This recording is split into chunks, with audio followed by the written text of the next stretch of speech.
Salam, hormatly vatandaşlar.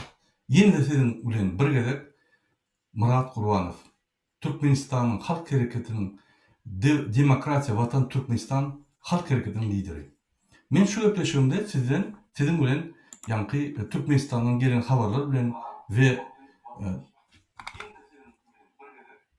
we bizim vatandaşlarymyzyň soraklaryna jogap berdiňler. Ine Türkmenistanyň gelen habarlar. Türkmenistanyň hemme ýerlerine ýanky adamlar gurulmet başlady. Gozgolun boljakmyş, ine halk galjakmyş, ine bul Deyus Berdimuhammedowy aýyrjak bolýarlar diýip. Ol gaty dogry maglumat. Dogrudan gozgolun däl, parahat ýolly hökümetiň ýolbaşçysy Berdimuhammedowyň ýanky haklary halka geçirmek ýoly bolar. Ine şoňa da gozgolun diýip gozgolun däl adamlar galyp öz haklaryny alar. Ine şol boljak. Şoň üçin hormatly vatandaşlar şoňa taýýar bolmaly. Alayda Türkmenistanyň ýaşaýan vatandaşlar. Türkmenistanyň ýaşaýan vatandaşlar şol geçişde hökümetiň ýanky haklary halka geçişinde öz rolumuz bolmaly. Siz hem şonuň üçin aktiv bolup, şu grajdan aktivliğinizi görkezip, siz hem şu geçişi amala aşırmalı. Daşından adam gelip bize edilmez. Kömegim edilmez. Daşından akı bar, bütün dünya halkara gurulmaları bize kömek eder, kaçan da biz kazanmadılar. Eğer de biz kalmasak bize kömek edilmezler.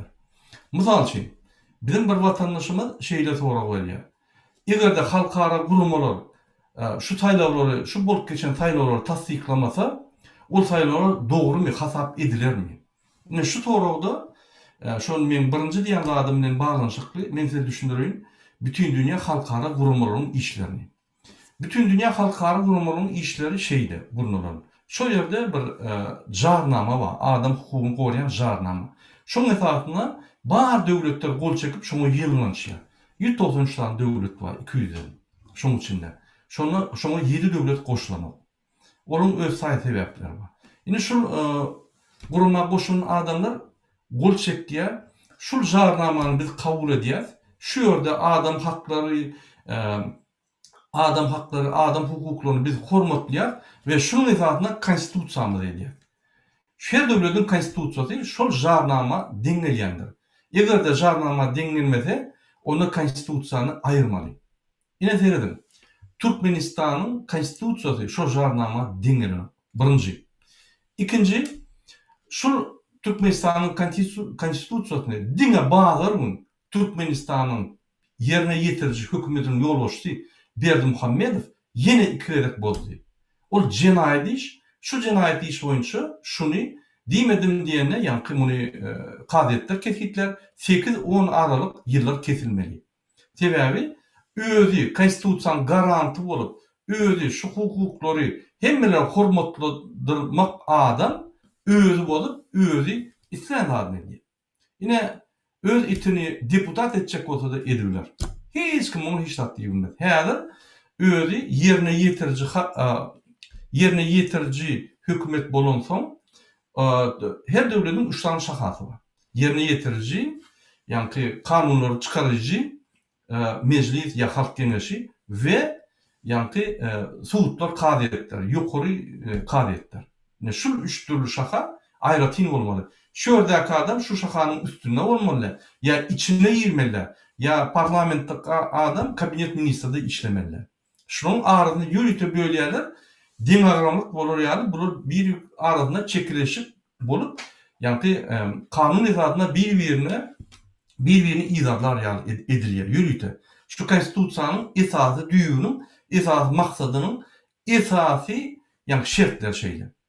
Näme bolup geçdi? Bul saat akşam bazarın 111 tane kandidat tasdiklanan bolsa, olam 3 günden öňünden listleri ýapylan bolsa, şondan soň hiç kim haky ýok şolary ütkötmäne. Bazarın akşam oturup pikir edip, halkyndan gorkup, uly krizise düşüp, indi näme etjegini bilmän aljyrap, köşkünden çykman, urunup. Buny men meni aýratýar prezidentlikden, men indi halk geňeşine giýip bir galaýyn, o ýerde Nipogestavyanyswa, men ellemediler diýip giyece 110. kandidat edip özünü koyup adamlara batış edip şu konstitusyonlu yani komissiyanın yol boştu öz dvayurunsu. Şuna batış edip yani özünü sokup şu spiska bir kanun. Birinci kanun bozanlığı. İkinci kanun bozanlığı özüne 100% sesler edip sayılırlar geçen son. Yani yine şunu falsifikasyon diye suratını çekip sesler edip 100% özünü halk geçmişinin vekili edip belliye. Birinci önem, ikinci önem şunu yani hem yerde hem maglumatlarda beriliyor. İki de konstitusiyanı bozdu. Dine yani sonki bir hepten içinde. Men deyişim yani Türkmenistan'ın prezidenti okuyupsız dünyanın tormuzu. Dine bizim Türkmenistan'ın değil, dünyanın maskara klon bilen tormuzu. Ne bilmem yani kanunlar dine bozuk geliyor. Bu düşünyenim değil şu hatta. Şunu düşündük bileceğim yoktur. Ne şunu yani Murat Kurbanov çıkış edip düşündüremedi. Bu düşünen olmuş o hatta. Sebebi Türkmenistan'da 3 tane şaha var. Yani konstitusiyanın esasında devlet kuruluşunda ve en esası şaha değerli. Şu 3 tane şahanın üstünde duruyan Türkmen halkı var.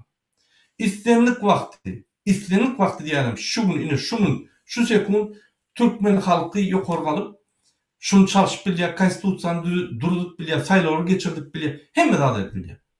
Dine bize bağlı. Yine şunu adamlar eyyem gururun ediyor, bozgolun turuyor. O demek halk kalıp bir günle prezident hem yatırıyor, meclis hem yatırıyor, sayıları geçiriyor da sayıları teyeden geçirip teyeden demokratik sisteme geçiriyor. Hazır ki yürüyte totalitarlı dine bir adam için koyulan sistemanı yıkıp şöyle bir günle etbiliyor. Yine şunu yeni bir sorumuza cevap verdim. Kaçan bizde Türkmenistan'da çalışmalar olur. Bir günle, bir saatte bulup biliyor şöyle. Yine hazır hem bir saatin içinde kalsak tamam. Otur değil. Biz çalışıyoruz şunu. Ama dine bize bağlı. Bunlar şu bizim haklarımızı vermeyen, bizim gраждан aktivlarımızı yani kaldırman, bizi kıynap, represiya gücüklerini üstümüze sürüp biz saklak yani. Yani şunun için biz kalbilemiz o. Şunun için bir deyusa vatanımızı dolandırıyor ve bir haramzada yani bir kanunları ettiriyor. Yani şun gozgolun yani manisi şu. Yani yeni soruğa gidip geleyim. Yani bizim bir vatandaşımızın benim sorunu gayet geleyim. İğde halkar kurumları tasdiklama sayıları o sayıları doğurmuyor. Türkmenistan'da son 30 yılda bulup geçen sayıları bütün dünya kurumları OON idi ya bir Avrupa Parlamenti ya Avrupa Birleşikleri bir yerden tasdiklamadı. Hemmesinde aydık geçti. Açık sayıları olmadı. Adamlar katlaşmadı. Onun hakları bozuldu diye. O demek şunu adamlar saylanıp haçanla şolun yanına baranla şolur yıllarına aydiya şolur siz hakiki açık sayılarda saylanmadık adamlar ve sizi biz diktatör hatav ediyaz diyorlar. Yine şunu adamlardan gizleyip bunu ne diye eğer şunu yani onu aysalar tersine yalan vatan haber programmasında bunu yine bizi onu qo'lladı deyip yani ağlayan halkı. Halk bilmeli yani. Doğrudan Berdi Muhammedovi yani bütün dünya diktatör deyip tasdiklanan hem yerde. Bundan beter tasdiklamak bulunuk. Ondan beter yani mass medya arasında açık medyalarda bul diktatör, klon, bütün dünyanın iyi maskara prezidenti deyip hata ediyor ve Türkmenistan'ın üstüne gülünüp geliniyor. Yine hakiki bolyan da hatta. Yine de şu soruğa gidip geleyim. Şular tasdiklamasa sayılar doğru mu? Tasdiklamasa da sayılar doğru. Neymiş? Sebebi bu falsifikasyon edip bütün dünya hem Türkmen çıkıp beni qo'lladı 100% deyip aydiya.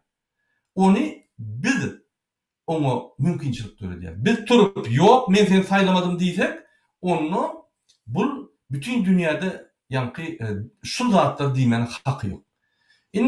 Bular tasdiklamasa sayılar doğru bolsa mun tolku näme deyip sorar bilerler. Mun manisi näme? Mun manisi şeydi. Haçanda Türkmenistan'ın prezidenti bir yere baranla onu diktatör yansır ediyorlar. onun bilen gürleşmeýär. Onun bilen ýa-ni hemme gurumlary dine öz watanynda watandaşlarynyň haklaryny bereline diýip ýa-ni ukazany berýärler. Başga gurum ýokdur.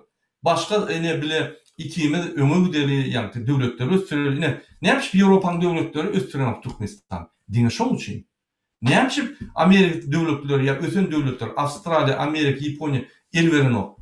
Şuňa Türkmenistan döwletine hasap eden ok. Näçe Türkmenistan döwletiniň ýoluşyny hiç ýere giden ok. Resmi ýa-ni vizit bilen hiç ýere giden ok. Sen muny kabul eden ýok, muny hasap eden ýok. Muň diktatordygyny, muň ýa-ni adamlaryň hukuklaryny ogurlanmagyny, haklaryny ogurlanmagyny bilip muny çağıran oklar. Haçanda çağırsalar, şuňa gepleşip geçirseler, öýler maskara bolýanyny bilýärler. Jurnalistler ýa açyk media bolary soraw berer. Sen näme muňdan ýa-ni gürleşip görseň, ol bir dünýäde belli bir haramdada.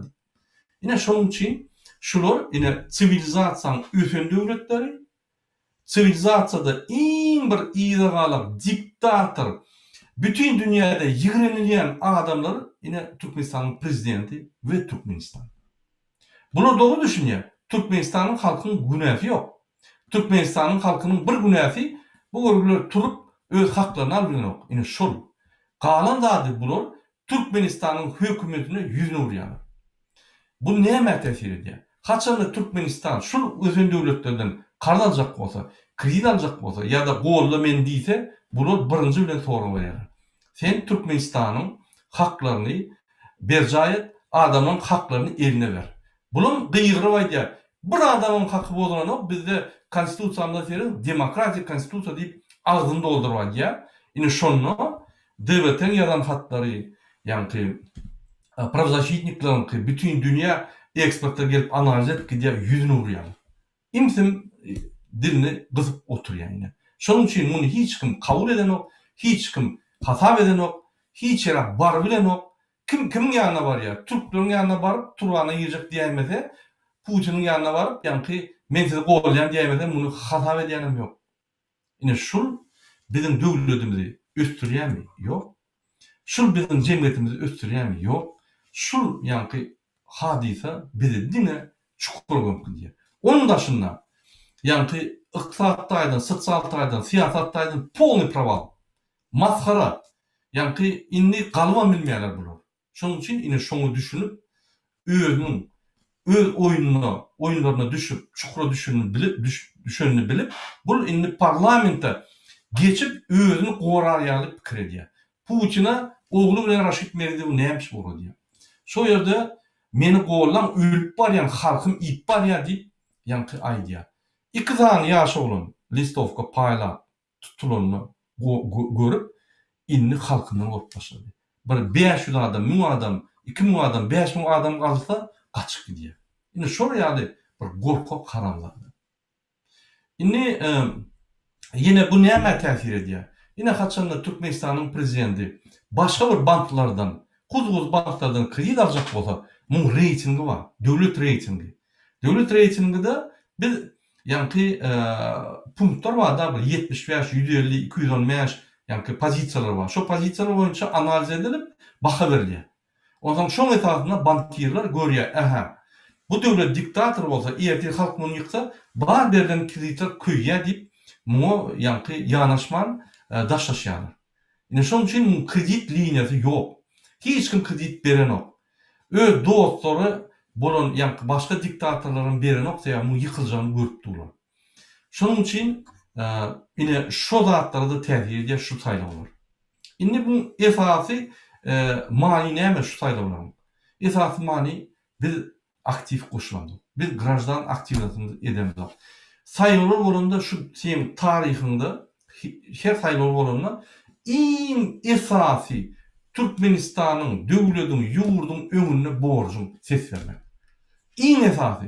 Ine şunu üns berin. Şunu biz gowy berilmesek, onu biz öz grajdan yani jogapkärçiligimizi düýünen ýetirmedik. Ine şunu çelli, 30 ýyl çelli biz şunu ýetirmedik. Ine şu sebäplen şu ýaly haramdadalar, sapartelki, berdi giýitler ýaly adamlar ýoluşyk edip bizi öldürip gelýär. Ine şu soraw şeýle jogap berýär. Yine bir soru boldy şol vatandaşymdan gatgyk soru. Halk hemelerin adından hat yazsak, biz hemelerin adından hat yazsak, bolmazmyka onu ya beýleki gurumlara açyk we adalatly saýlawlary däýerleyip, ýani tasdiklasak, Berdimuhammedow açyk we adalatly saýlawlary etdirjek bolsady, näme üçin ýurda hemeler salmady? Näme üçin halk saýlap seçer ýaly bolmady diýip maňa soraw berýär. Ine seredin. Biz öz pasport aksiyamızı ýa-ni size hödürlük. Hawa bir topar adam ene bir ýerle kıyı aljak bolýar, bir topar ýanazatlar aýtdylar, onu halk ynanmady. Ürkülli, çekilli. Inni onu etmeýän soň, inni şul saýlaw barada aksiyany eger biz başlasak, ýene-de halk gorkar. Sebäbi biz taýýar däl. Bizim halkymyz intek özgörşliklere taýýar däl. Opozisiýonlar taýýar, aktivistler taýýar, ýöne halkyň esasy bölegi taýýar däl. Şol ýaly zat bolanda halkyň esasy bölegi turup, ýani şol özgörşlikleri etmeli. Ol aktivistler ýa iksan opozisiýonlar etmeliler, liderler. Onu halk bolup etmeli. Eger halk bizi gollamasa, bizim çykyş edýänler biziň size aýan zatlarymyz bir köp. Şunu bilip goýmaly. Şoň üçin eger de umum seýretsem, opozisiýonlar diýmek diňe ekranyň garşysynda şeýle gürlemek däl. Hakyky opozisiýonlar diýmek, hakyky lider diýmek, hakyky partiýa ýa guruma diýmek, Türkmenistanyna şo ýerde ýerine, şol hökümete, bikanun hökümete garşy bir güýjüň bardygy, şo güýjün bizi gollandygy diýmek, ine şonu ikisi bile opozisiýa bolýar. Bizde intek DWT'de de şol ýazat ýok. Ýöne bir gow görülýän zat, ine DWT'de adamlar geçip başlady. Ýani bize jang edýärler, biz näme etmeli, ine DWT'nin golýar, şuň programmatyny, şuň alyp barýan işlerini näme etmeli. Bizim olary düşünýär.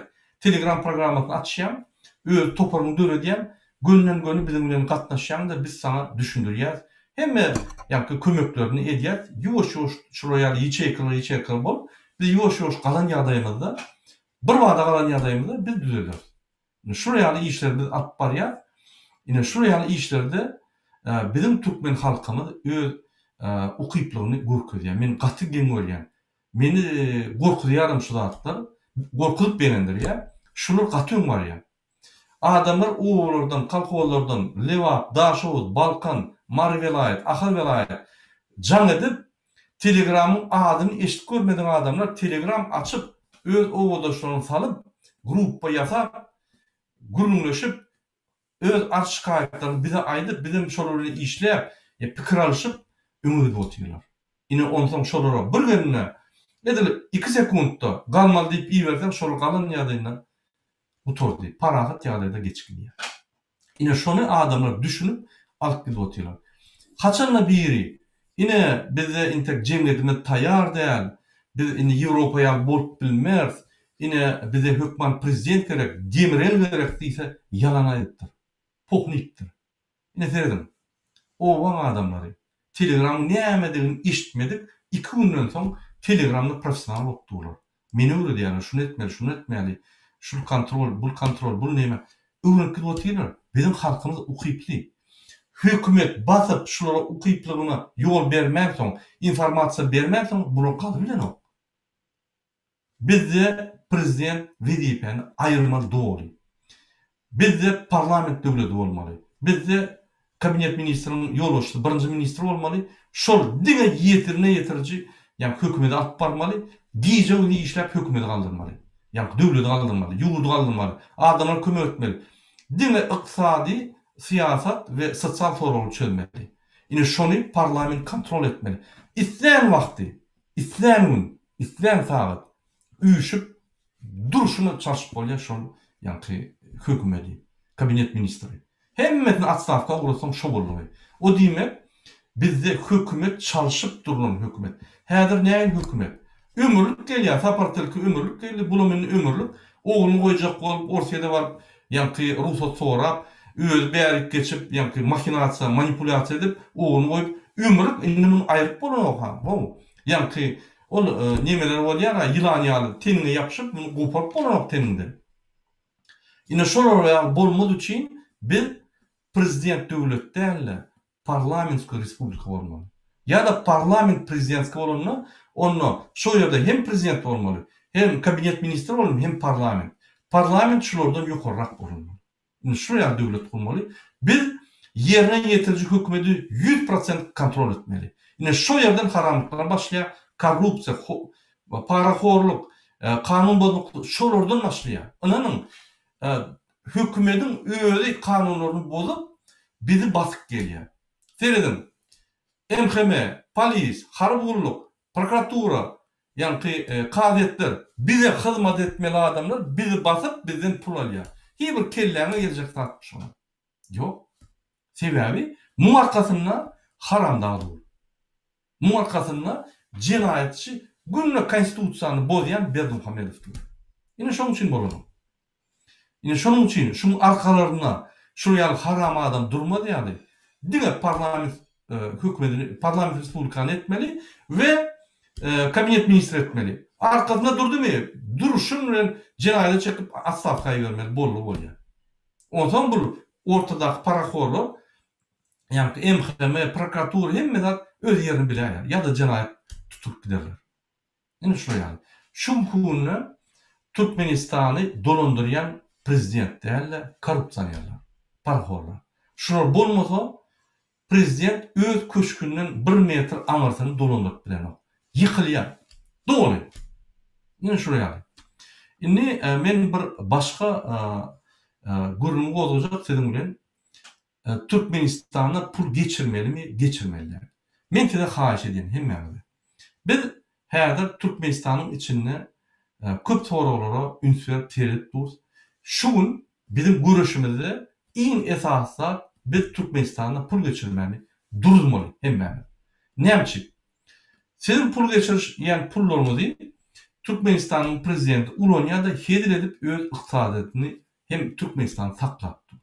Oň daşyndan bunu sizi içine getirtmän ýollar ýapyp pasportlaryny uzatman, şo ýerden bytnamady ýaly. Siz saklap dur, eşek ýaly işledip içine pul getirdiler ýaly.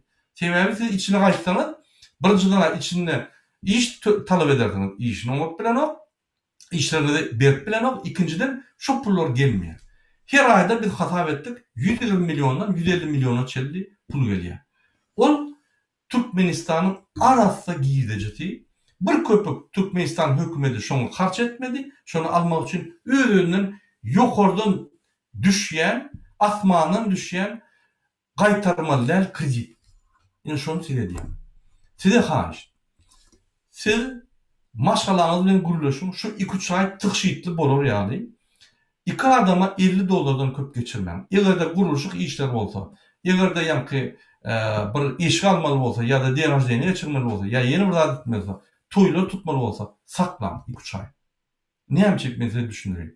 Haçan siz artykmaç pul geçirenizde, mysal üçin maşgalaňyz denajyny geçirende hökmen gidip bazardan ýene bir zatlar alýar. Padarka alýar, ya tort alýar, ýa-ni produktdan köprak alýar adamlar çağırmak üçin. Onu ýa-ni bazar aýlaşygy ulap gidýär. Ýa-ni pullar bazar aýlaşygyna köp aýlanýar. Diýmek biznesmenler size köp satýar, şo ýerden giýdejär we dowam edýär işlerini. Egerde siz üstüne köýnek, artykmaç köýnek, balak, stroy material, maşin, ýene bir zatlar alyp dursaňyz, onu beýleki bizneslerim galyp, ýa-ni işler, şo ýerden biznesmeniň üstüne korrupsiýanlar david edip, o ýerden ziyat galyp, umuman hemme korrupsiýanlar hem galyp gidýär. Haçanda siz diňe öz maşgalaňyzyň iýmitini saklasaňyz, olar soralar pul, ýöne möçber 10 esse alýar. Onu pul aýlanşygy alýar.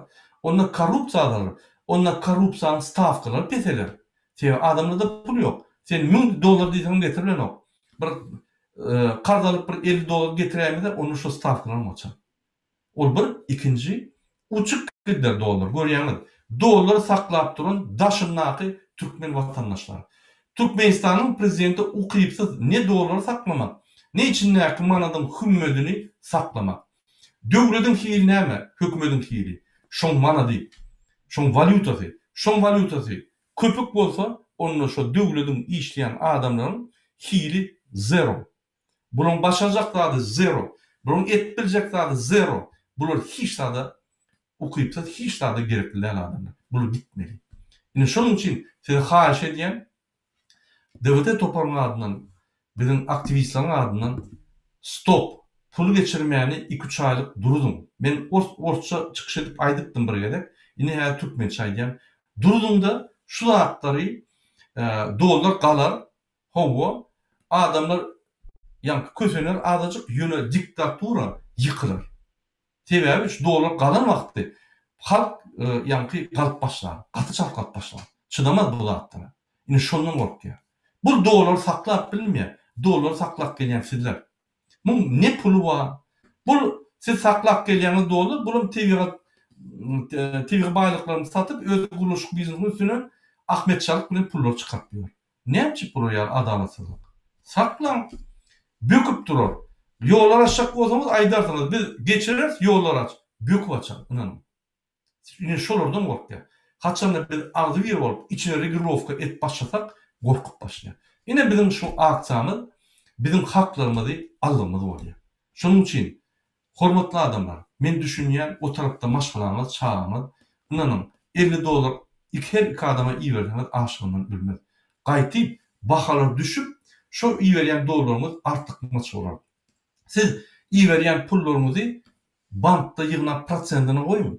Ýygnan, häzir çarşyk bolanna şu pullarınızı startly kapital bolup içinde ulanırsyňyz. Gitmedi o pullar. İyi vermediňiz soňup gitmedi. Bir şoňda goýup ýygnap durun. Soňra harç edäň şonu bir 2-3 aýdan soň öz maşgalaňyzy harç edäň. Şol 2-3 aýlyk hemme stop edin, gaýra edin. Ine görürsüňiz dolar häzir 35 galdy. Dolar 50-70 galar. 70 galsa hökümet ýykylýar. Onu biz ýa garmalamda adamın öýler kätmeni bar, şoň kilidini çapgaý ýalar. Hramı häzir mözelap ýolar. Anladın?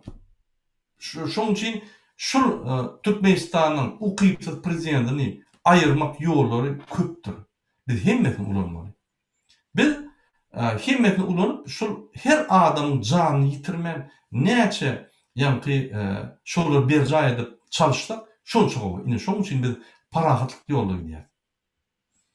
Indi başga da men bir tezgülen görjek zadym bar. Yankı pravzashita boýunça. Adam hukuklaryny goramak boýunça. Ine Türkmenistanyň içinde adam hukugyny gorap bilemdik. Normal döwletlerde, başga döwletlerde bir özüne konstitusiýa işleyen döwletlerde adam hukugyny gorayan gurumlar bar. 20, 30, 60, 100 problema göre, eger problema köp bolsa 100, problema azrak bolsa 20. Ne şu töwerükler. Mesela şimdi Alkgörel Gazakstanyň dine içinde 60 tane işleýär. Alkgörel Russiýany dine içinde 120 tane işleýär. Alın Belarusiýany dine içinde 45 tane işleýär. Bizde içinde birim ýok. Diýmek, adam hukuky bodurunda öz bilen galýar. Bu kömek edýän ýok. Şoň üçin adamlar öňe çykyp bilen gorkýarlar. Ýerti çykaýsam, meni kim halal etsin? Ine şu gurumlar gerek. Şoň üçin içinde Türkmenistanyň içindäki adamlar haýyş edýär. Guruma aç bilen ýokmy? Video, suraty alıp bize iyi verin. Bir daşınla yine de gurumları açmalı. Bizde cemi 3 tane guruma var. Bütün Türkmenistan'ın kanunları bozulup gelen, adamın hakları ilk gelen dövlette diğer 3 tane bütün dünya yani adam hukukunu koruyan guruma var. Ol hiç da. Anladın? Sebebi ol şunu bulup geçen problemlerin meçhul oyunca ol bir hiç da. Bizim esası işimiz häzir 20-30 tane adam hukukunu gorayan gurumları gatyçalt ýagdaýda Türkiýede, Amerikada, Ukrainada, Rossiýada hem ýerde galdyrmaly. Ve şol adamlar işlemeli. Bir hukuky bozulýan içinde daşynda ýa garynja ýaly baryp şonu çözüp durmaly. Ol oppositsionerlaryň liderleri onu çözmäne mümkinçilikleri ýok. Men size düşündireyim. Ine o umumy görüş meýdançygynda oppositsioner liderler görüşýär. Ne şu yaralan adamlar tügüşdi. Şonu ýa pravozashita çekip alýar. Opposision liderler pravozashita goşulmanyň haky ýok. Pravozashita opposisioner bolmanyň haky ýok. Ol neutral bolmaly. Haýsy tarapy kanun bozulmasa, ine şu tarapyna garşy görüşmeli. Şoň üçin bizim ýa biz hökman çykyş edýär, aýdýar, hat ýaryar. Ýöne ol ýeterlik däl. Onu professional ýagdaýda ýa-ni adam hukugyny goraýan gurumy öz beýleki internasional, halkara gurumlar bilen gatnaşyp, şolar bilen awtoritetini referans diýär, ýa-ni rekomendasiýasyny alyp, şolary ynanyp, şolary edýär. Täze bir politik käwagt diýenmede maglumatlar yalan bolup çykýar. Bir adam bize bir zat diýdi, bize şonu barlap bilmän aýýar ýalany. Ýöne pravzащита işlerini her maglumaty barlap, suwd edip goýýar. Ine şol iki işin tapawudy birer töweşe diýe beýleke ýa-ni ýykylan adamlary alyp çykmany goraýar. Ine şol iki san dürli zatlar, şonuň üçin biz düşünmeli şonu. Inni ýene bir gezek aýdyp geçýän, ine odat ýa-ni adamlar dogry, oda giýmeli bolýar. Otdan adamlar çıkaracak bolsam oda giýmeli. Men öňkü çykyşymda aýdandym. Türkmenistanyň içi daşynda minimum 20 adamdan 30 adama çellik günlük ölýär. Olum dinle rejimi, ýa-ni şu syýasaty alyp barýanlygy üçin, başgalar üçin de. Şu adamlar ölmeliler günlük. Egerde Türkmenistan terketler açyk bolsa, güllep ösýän bolsa, şolar daşyna da çykmanda. İçinde de ölmeliler, daşynda da ölmeliler. Ne diňe şu rejim üçin. Şonuň üçin häzir Türkmenistan oduň içinde. Şol ody illjek bolsaň ýa düzetjek bolsaň ilm bişýär. Şu ýaly ody hökman bir giýrämeli. Biz ýöne oda giýýän, ine fersap bol diýip otursak, onuň şu oduň gün-günden köpelip ýa-ni gidýär. Şonu diýär. Ýa-ni bu bir kanun Türkmenistanyň prezidenti. Ine men şu çykyşlarymda siziň bilen esas aýtjaklarym aýtdym. Inni men siziň soragyňyza jogap berjek. Ýa-ni häzirki çapda ýalan dağıtdymlar.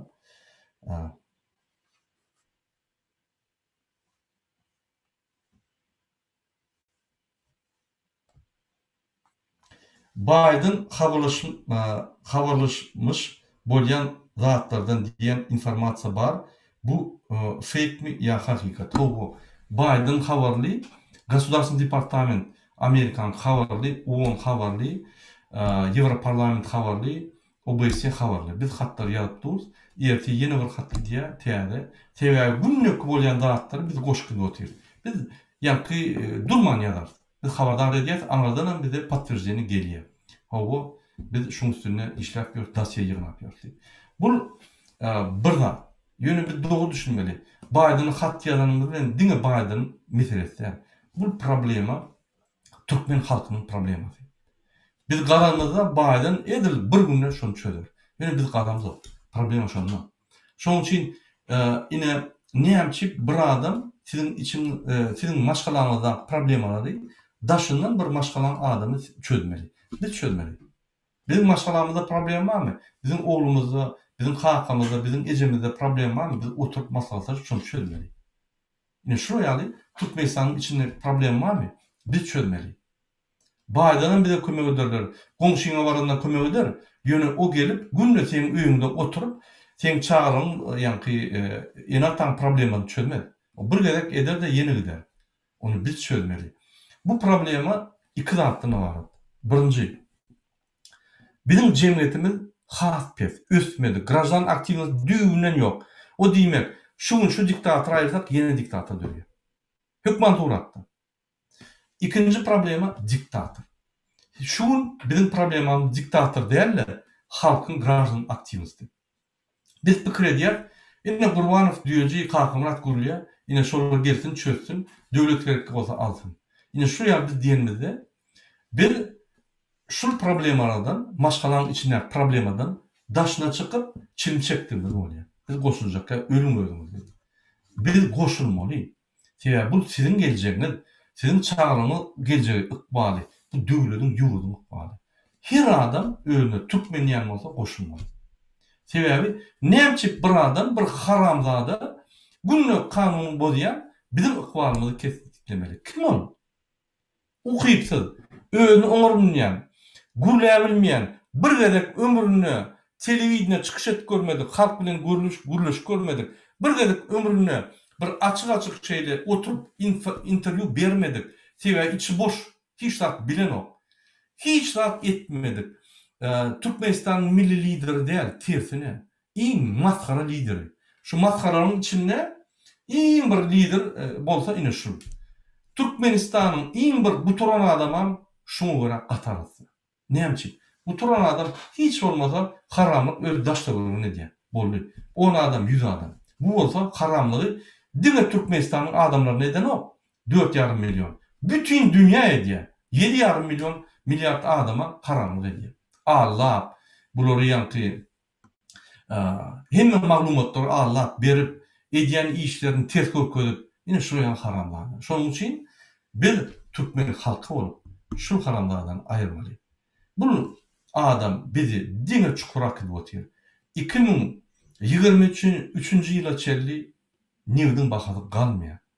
Eger şuň atagır bolsa, ýeti mundan ama soňky mundan ama çykalga ýok. Inanam. Şunu näçe gün çalt edilsek agzyr bolup turup boldy. Bize her halkyň 100% gerek gel. O mümkin näl. Bize opozisiýanyň agzyrlygy hökman näl. Olam mümkin näl. Inanam. Hiç döwletlerde agzyrlyk opozisiýa agzyr bolup ýykanok. Gruppa bolup ýykýar. Mysal üçin häzir ine bir gruppa bolup ýa birleşdik. Hakyky göreşjekler. Göreşmejikler şo ýönki gelip ýörler. Ine şu gruppa yeterli şu Türkmenistanyň adamlaryny galdyrmak üçin. Ine Türkmenistanyň adamlary içindäki bize bir 50 000 adam gerek, ondan köp gerek. İçinde 2,5 milyon adam var. Şoň 50 000 adam tapylmaly. Tapylar. Şoň üçin bizde şolum ýok. Biz hemmemiz içimizden hobo diýär. Ýöne men bolmaýyn. Men gyrada durýar. Men seredem. 1000 adam alsa men galarym. 1000 adam alsa da galmaýar. 10 000 adam alsa da galmaýar. Kaça ýeňiş, gözü ýetse ýeňiş boldugy onda bar ýa. Onda biz egoist, onu biz namart. Menem sizem hemmemiz. Sebäp oňar bilen. Biz dogry diýip aýtmaly. Biz özümüz ağlamaly. Sebäp biz ağlasak, şu ağlawda ýaşap gidip otyr. Şu gün hakykaty bileli, düzür şonu. Neşet bir ýaşamaly. Bolmasa ol näme diýsem kan? Asmany ötüyor. Näme dogry? Şoň üçin Türkmenistandaky gelip durun häzir grajdan aktivnystlaryň bolmalygy problemasy, diňe halkyň günäsi, ýolbaşçylaryň günäsi. Bular bize garşy töwüş alyp bardy. Häzir bular bize garşy zahwa töwüş alyp barýar. Biz bolsa inni bulara garşy, ýa hökümete garşy, hökümetiň ýolbaşçysyna garşy öz beýik watançylyk türkmen uruşyna alyp barmaly. Alyp başladyk biz. Şonu alyp barmaly. Inanyň siz muňa ýa-ki gözüňize görünmese-de bu şeýli. Sebäp sizden gizlin edilýär. Hemme zat gizlin edilýär. Çekýän kontraktlar gizlin. Bergiler gizlin. Günne bergi alyp ýör, habarymyz ýok. Satyp ýör zatlaryny, habarymyz ýok, gizlin. Bu adamlar bir-birden tutup gysyp, ýa Süleyman maşgalasy ýaly, gysyp öldürip gelýär. Gizlin, habarymyz ýok. Şu ýa gizlin uş alyp barýar. Sebäp bu haramzada garanky bir zat. Biz şu ýagyny aýyrmaly. Açyk projektor goýup tapyp şu mikroby ýok etmeli. Ve Türkmen halkyny öňe gitmeli arsa. Ine şu maksat. Ne başka soralar bolmansoň, ýene bir soraw bar. Murada Türkiýede IBAN nomeryňiz bankyň şowdy barmy? Bar bolsa berim. Biz fond açdyk, GoFundMe diýip bir fond açdyk. Şo ýerde ýürüýte Türkmenistanyna tutulan oglanlaryň kömek etmek üçin olaryň adwokatlaryna, içinde daşyna, ýani gurumlardaky işleýän ekspertlara, hemme şu çykdyjylary ýani tölemek üçin ýürüýte fond açdyk. Çylnapravny. Ine kömek etjek bolsaňyz, Türkmen halky kanalyna şo ýerde video bar. Näme şu fonda tölemeli? $1, $2, $5 bizim gahrymanlarymyz üçin geçirin. Şu pullar diňe şolara gidiyor. Biz devleti üçin pul bolmasa da hereket eder. Çykyşlarymyzdan dowam eder, hereketlerimizden dowam eder. Ýöne ine şu tutulan oglanlary halat etmäne bize fond gerek, sebäbi diňe iki adam da müňläp tutulurlar. Bunun dogry. Ol hemmeler tutup bilmeliler. Yer ýok. Hemmeler şeýle tutup başlata, onda bunun gözleri ýeterler. Bä, bunları saklap bolmaýar. Onda bular kanuny gelerler. Bular saklamasam, bular bizi ilk giderler. Onda biz kanunlaşdyrmasak, bular eline kätmen alanar diýip. Bu dogry düşünýär hemmeler. O zaman burada Türkmenistan eýýem türmä. Anladın mı? Türkmenistan türme içinde hiç adet bilen o. Köçede bardygan polisiýa durup sen barýan näme diýen? Han paketim bolkur, näme bolkur, jüýüm bolkur, ýöne alyp gidýär. Köçede maşyn tutan ýöne bir tan ştraf goýulýar, nalog sanýar, reki edilýär. Ine bu hökümet edýär. Başga edýän adam ýok. Türkmenistan türme. Näme tapawudy bar? Türmede nadiratyl barmy? Ine sen nadiratyl kanun, günlük kanun bolýan berdim hamel. Türmede spesnal gelip urýarmy? Ine polisiýa ýolu tutup akydyp urýar. Emheme vapşe akydyp seni nämesi edipýär? Ya dengdemi? Türmede sen sesin yok mu? Beýerde de sesin yok.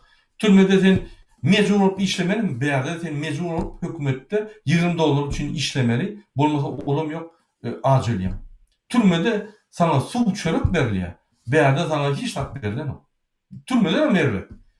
Sen şu atlar ýürüt edilýär, psihik Hytaýdan gurup saklamak üçin halkyny. Hany ösüş? Ne cemiyet ösüşü, ne siýasatyň ösüşü, ne döwletiň ösüşü, ne ýurduň ösüşü, ne ykdysady ösüş, ne sosial ösüş, ne grajdan ösüş, ne cemiyet ösüşü. Hiç nak ýok. Boş döwlet. Ine şu boş döwleti düýetmeliyiz.